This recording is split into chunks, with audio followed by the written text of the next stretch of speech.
Okay. Are you recording right now? So, we are moving on to the next day of work. Oh, it's on. Let's see. Yeah. All right.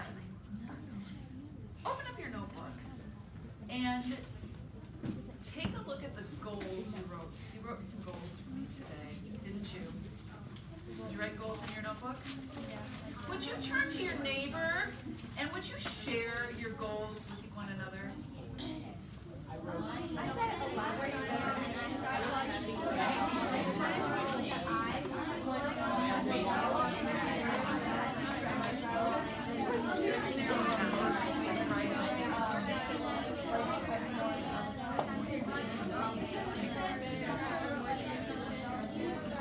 Also, one of my goals is to actually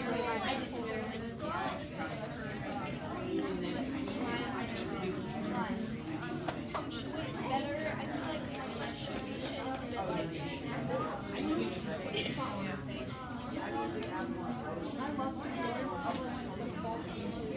I know.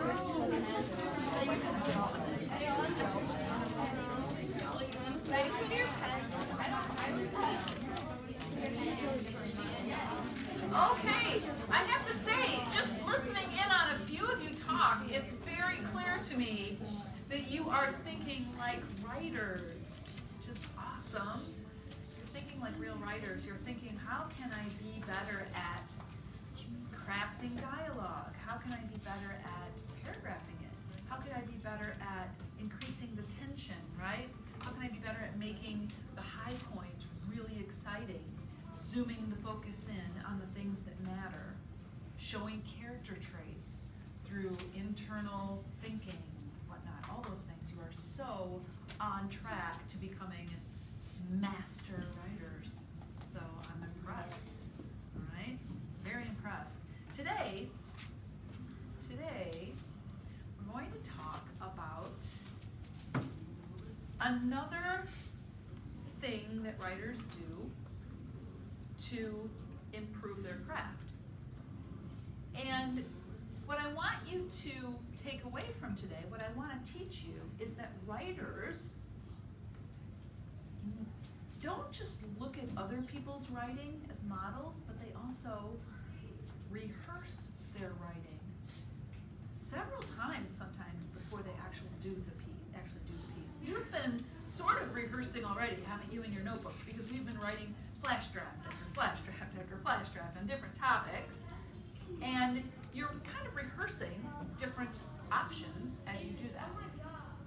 But you can also rehearse very specifically within parts of a piece.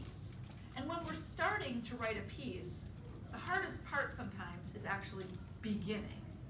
How many of you have ever started to write and just sat looking at the page not knowing where to begin, right? We've all had that experience, right? So today we're going to talk a little bit about leads. Leads are beginnings of pieces. The word lead means that the point of it is that we lead the reader into our piece. We're leading the reader in, right? And we want to lead them in a way that makes them want to keep reading and that gives some hints about what's happening and what's going to happen, right? So leads are really important because if you don't have a good lead, your reader is probably going to put your story away and not finish it, right? You want your reader to keep going. So leads are really important. And to be better at writing leads, we can rehearse them, right? So that's what we're going to think about doing today. Let's take a look today first at a sample piece that we know we've looked at before, which is Everything Will Be Okay. And I want us to look for a second at what How does in this piece. Remember that piece, right? Where is it? Everything Will Be Okay. Where did you go? Here it is. I have it. So here we are. We're looking at the very beginning of this piece. So, Everything Will Be Okay by James Howe. Here is the very beginning. The kitten is a scrawny thing with burrs and bits of wood caught in its coat where it still has fur, and pus coming out of its eyes and nose. Its big baby head looks even bigger at the end of such a stick of a body. I found it in the woods at the end of my street where I play most days with my friends. This time I was alone. Lucky for you I was, I think. Otherwise David or Claude might have decided it'd be good practice for their slingshots. Those two can be mean, I think to myself. I don't like playing with them really, but they live at the end of the street, and sometimes you just play with the kids on your same street, even if they're mean, sometimes even to you. Turn to your neighbor and I want you to pick out a couple of things. How does in this piece that make the lead work? What techniques is he using specifically in the lead to draw you in? Go. Okay. I'm going to share with you my thinking about this, and then you can see whether the things you talked about are the same things that I noticed. Okay? So first of all, one of the things that I noticed about this is that Howe does a really great job of showing very specific details from the beginning. He paints a vivid picture of the kitten, from the first sentence. The kitten is a scrawny thing with burrs and bits of wood caught in its coat where it still has fur and pus coming out of its eyes and nose. Its baby head looks even bigger at the end of such a stick of a body. Wow. And that is a very vivid picture of what that kitten looks like. So, one of the ways that you could start your piece is by dropping us into a description of something we see. It could be a description of a character, it could be a description of a thing, an animal, a scene. But descriptions, very small little snapshots of something described in detail. Okay? That's one way. In your notebook right now, on a new page, turn your page, I want you to write this: techniques for writing memorable leads at the top of the page. Techniques for writing memorable leads. So the first one is that writers might, and by the way, this is my abbreviation for writers, capital WS, writers might include smallest details that ring true for the narrator. Details that ring true for the narrator. Remember, it's the details that the narrator sees. We talked about that last week. You remember when I did my little demonstration about the baby changing table? So it's got to be details the narrator is seeing. So there's number one. Another thing that you might have noticed, I'll let you wait, including smallest details that ring true for the narrator.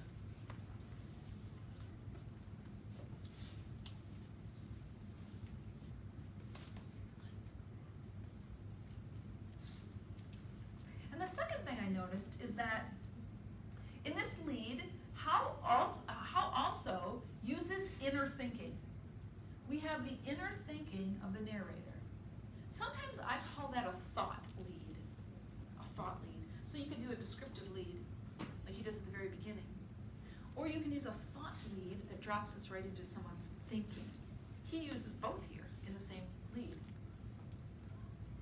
And he says, lucky for you I was, I think, otherwise David or Claude might have decided to be good practice for their slingshots, blah, blah, blah.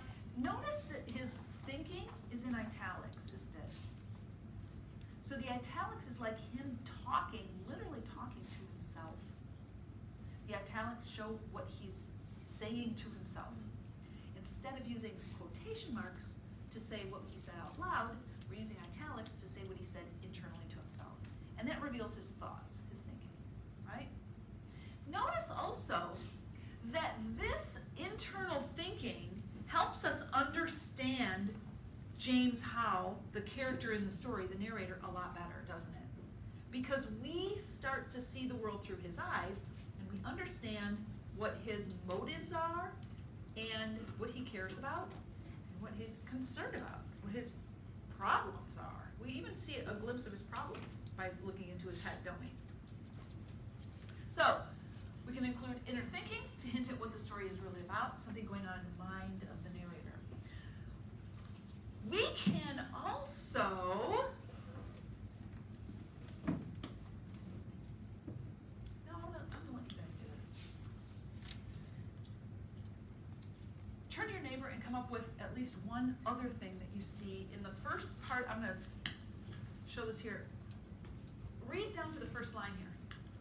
Read the rest of this, just silently to yourself, and then turn to your neighbor and see if you can pick out one more thing that you see. Here's what I wrote. Did you get this? It might be different, but this is what I wrote. Writers might include exact words spoken by characters in direct dialogue. Did you say that? Did you notice that there is dialogue here? He's talking out loud to the cat now. Don't worry, everything will be okay. I'm going to take you home and my mom will give you a bath and some medicine. And this dialogue is really important to our understanding the story later. Because this is exactly what doesn't happen, right? And that's why the moment is so important to him. That's why the moment is meaningful. Because what he thinks is going to happen and says out loud is going to happen to the cat is exactly what does not happen. And the realization that what you sometimes think is going to happen sometimes doesn't turn out, that realization, that's the life lesson of this whole event. So, the dialogue not only is direct, words of somebody, but it's also revealing about what the story is going to be about. It's specific dialogue chosen. It's not just like, it was, hey, should I wear my raincoat? It's raining outside, when it doesn't have anything to do with that. It's related to the main idea of the story. And the last thing you might notice is at the very end. What is this all about? What's going on here? I tuck the kitten under my jacket, I run out of the woods across the street, down the sidewalk toward my house. I feel the warmth of the kitten through my shirt and start thinking of things. There is sensory detail. And what does it show? Says He starts thinking of names. That's more inner dialogue. Actually, that's a repetition of this going on right there. You're right. It's another example of it. What else is going on here, though, I think, is that it's showing actions, very precise actions of the characters. So what does he do? He's tucking the kitten under his jacket. That is a really small, precise action, and it shows how very much he cares about this cat. That action is really important to understanding his character. So, and I boxed the words that I think are most important for you to remember. We have details. We can drop the reader in by showing them details. We can drop the reader into somebody's head by showing them their thoughts. We can drop the reader into a conversation by showing dialogue, or we can drop the reader into action, showing us exactly what the characters are doing that reveals something about them. Okay? Show how one action leads to another, precise actions of the characters. And these are all things that are related to things in the story that matter, right? How are we doing with this? Give me a thumbs up if you feel really good about it. Are we good? What I'd like you to do is turn to your neighbor right now, and I want you to tell your neighbor what story you're going to tell. Now, this is going to take a couple of minutes, because what you're really going to do, remember I told you I wanted you to pick your topic, right? Yes. Did you all do that? Yeah. Okay. So what you're going to do right now is you're going to turn to your neighbor, and you're going to take turns, and you're going to actually tell your story. And I want you to tell your story in a way that is really animated. That's like if you're telling the story, you want somebody to really listen to you, and keep their interest. You know what I mean? Like when I tell a story, try to keep your interest. Put a little acting into it, okay? So, but it's got to be a pretty quick summary. We don't want to do this forever. So say 2 minutes a person. Can you tell your story in 2 minutes? All right. Like imagine that you're talking in the hallway and you came up to your friend and you said, "Oh, you'll never believe what just happened to me. Oh my gosh, I have to tell you this," and then you just go on with the story. 2 minutes, right? You're gonna do that, taking turns. Go. Okay. I'm gonna stop you. So, you've talked through your stories. Hopefully they're focused on a fairly small moment in time or amount of time, right? It's not too broad a topic, it's fairly focused. And I want you to think now about possible leads for this story. So to begin telling the story, where could you start? Where is there dialogue that you could drop us into? That would be one lead. Where is there action that you could drop us into? That would be possibly another lead. Where is there a description of something very small but important? You could show us in a very small focus. That would be another descriptive lead or detailed lead. And then where is there thinking in the narrator's mind that you could drop us into? It's like dropping us into your head almost, right? And I want you to go back now. We're going to spend the remainder of the hour working. And we are going to write 3 leads for the same piece. 3 leads for the same piece. Now, the lead doesn't have to be long. This lead is only one, basically it's like the equivalent of 2 paragraphs, right? It could only be just 1 paragraph. Each lead could be 1 paragraph.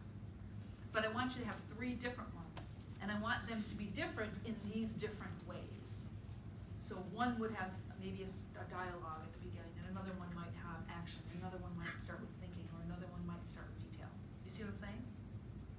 Or maybe there's another alternative that you're thinking of that doesn't exactly fit in one of these categories, but that you think will work for you.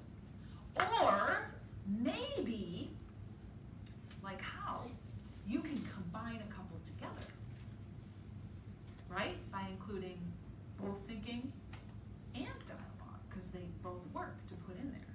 So all you have to do is have 3 different leads for the same story. It's got to be the same story, and I want you to use the story that you think you're going to write about, your topic, your chosen topic. So we're rehearsing. Remember I told you at the beginning of the hour, writers rehearse. They're rehearsing different leads. So, think you can do it? Yeah. Off you go, let's do it.